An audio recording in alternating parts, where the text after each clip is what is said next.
with that. By Allah, I will never follow him or believe him. Abu Jahl admits that the Prophet is ﷺ, telling the truth, but out of envy, he's unable to accept it, and this is what he does to you. And to cut a long story short, how does, or what are the objectives of shaitan? Scholars say that shaitan has priorities. And the best and biggest and foremost important priority of shaitan is making you fall into hell? Yeah, but in here. Into shirk. So, priority number one, he would like to make you fall in shirk. Whether you associate others with Allah, you nullify your Islam by committing an act of apostasy, you don't believe in Allah's existence, anything that puts you in hell forever. And this is number one. If this is not possible, if you are a sincere Muslim, practicing Muslim, La ilaha illallah, then he goes on to priority number two in his book. And that is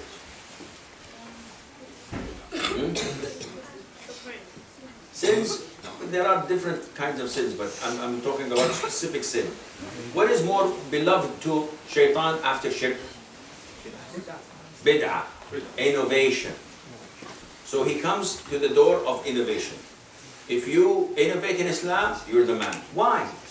Because innovation, people do not repent from. While major sins, people may repent. They know it's wrong. An innovator does not know he's wrong. On the contrary, he's calling you to follow him.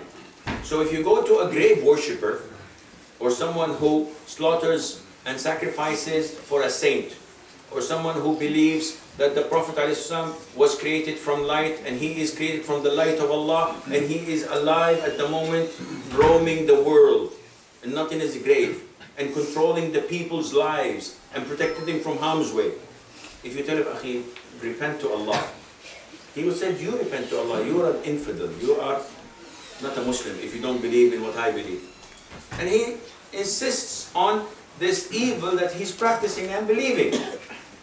So if a person believes in Allah, and at the same time, how do we fight bid'ah? How do we fight innovation? With one word. Huh? Knowledge? No, one word in particular. No, sunnah. By sunnah, the only remedy, the only cure for bid'ah is, because bid'ah, innovation, is actually something that goes against the sunnah. An innovator is a person who says, Allah's words in Surah Al-Ma'idah, today I have completed your religion and perfected my favor upon you. The religion is not complete, Akhi. This ayah is not that correct. And that is why I have to innovate in the religion. So any innovator doing something that is not in the sunnah, tell him, Akhi, is this in the sunnah? What would he say? No, it's not. So tell him, is it good? Definitely it's good. So did the Prophet know about it? He says, no, the Prophet did not know about it. So are you accusing the Prophet of ignorance? This is kufr. Another question. He said, no, the Prophet knew about it, but he didn't tell us. Oh, so now you're accusing the Prophet of cheating. He knew about it, he did not tell us. And this is another kufr. So an innovator is in grave and serious situation. So if you are not committing any kinds of shirk and you are following the sunnah and abiding by it, so he goes to step 3 or stage 3, and that is major sins. So commit major sins. And what are the major sins? How many are they? No. Ibn Abbas was asked, are the major sins 7? He said, no, they are closer to 70. So what is the definition? How would I know this is a major sin or a minor sin? Scholars say, any sin that Allah Azza wa Jal cursed the one who does it, or threatened him to throw him in hell, or made a prescribed punishment in this world for it, such as chopping the hand, execution, flogging, any sin that Allah curses or deprives from Jannah, or condemns those who do it in the Quran and the Sunnah with such major punishment, this is a major sin. So, drinking with the left hand, is this a major sin? No, it's not a major sin. Being disrespectful to your mom, is this a sin? No. It is a sin. A major sin? Yes, it is one of the major sins in Islam. Just to raise your voice over your mom. Says, Ahmad, and you say, what? This is one of the major sins in Islam. To raise your voice over your mom. Or to look your father in the eyes. He's telling you, why didn't you do this? Why didn't you do that? And you look at his face. You give him that look. This is a major sin in Islam. So, Shaitan is trying his best to make you live there in the stage of major sin. If you, mashallah, have a lot of fear of Allah Azza wa Jal and love to Him, and you avoid these major sins, then his second or following step would be minor sins. Anything that is minor. And we usually look carelessly at minor sins. We don't evaluate the danger of them. And that's why people come to me, Shaykh, what's the ruling on this? And I say, this is haram. Is this major or minor? I said, yeah, it is haram, it's a sin. Yeah, I know, but is major or minor? So if it's minor, I can put it in the cart and go and pay the bill. It's major, I may think twice. And this is not the way to treat Allah Azza wa Jal. When you deal with Allah, you don't look at whether it's major or minor. You look whether it pleases Allah or displeases Him. And when you make a campfire, you don't bring big logs. You bring small branches. And these small branches would build a big campfire. And exactly the same thing with the small or minor sins.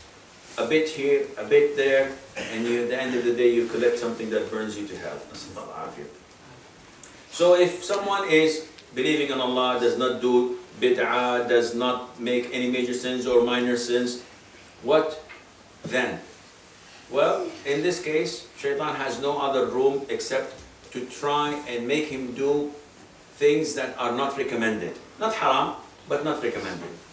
So instead of praying 4 rak'ah before Dhuhr, 2 rak'ah before after Dhuhr, 2 rak'ah after Maghrib, 2 rak'ah after Isha, 2 rak'ahs before Fajr, which are recommended, highly recommended Sunnah, he tells you, no, just do the 5 mandatory prayers, khalas, enough.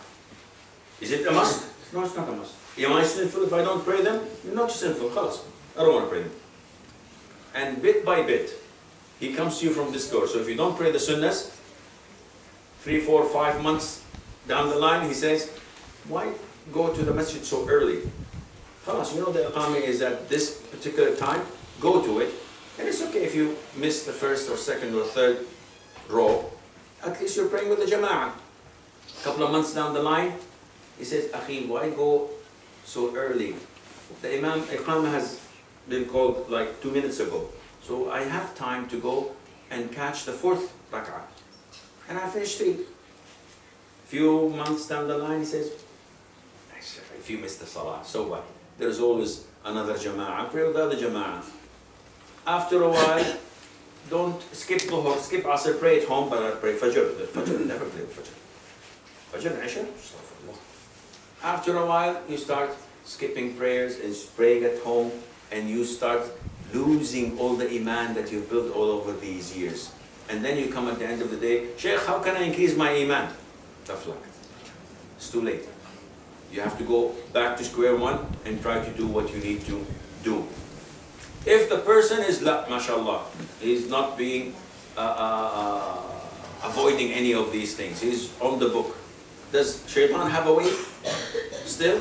He doesn't do shirk, he doesn't do innovation, he doesn't do major or minor sins, he doesn't do things that are not recommended. He is not even occupied by permissible things, because if you are okay, he could make you lose time, waste time. Let's go hunting, 3 days. Let's go fishing, a couple of days. Let's do something that's permissible, but it is not adding value to your iman and to your deen. Because of its permissibility, he's drawing you a little bit far away from your commitment. And eventually you will make small unrecommended things, and then you will make small minor sins, and a little bit by bit he drags you. These are his footsteps. So if you doing everything according to the book, is there still a gap? Yes. If you're doing everything according to the book, he comes to you and says, priorities. Today is the 27th of Ramadan, and it's night time, and people are all waiting to pray what? Taraweeh, and it is the most recommended night to be like the Qadr. It's not definitely, but it's highly recommended. Instead, he comes to you and says, Akhi, why don't you make Umrah? Umrah now? Yeah, the haram is empty, you can make tawaf and sounds good. Okay, I'll do that. Or he tells you, why don't you go and visit your uncle? He lives in Al-Aziziyya. He lives in Mecca. And this is connecting to the next of kin. And it's a good deed. It's one of the best deeds at the center of Allah. But look and evaluate. Which is more important? Praying Taraweeh in the masjid, in haram, or to visit your uncle, or to give charity, or to do this and that? Definitely to pray. So he is trying to minimize your achievement of good deeds. To that extent, if he cannot make you make sin, at least he tries to minimize your achievement in getting good deeds. And as I've said,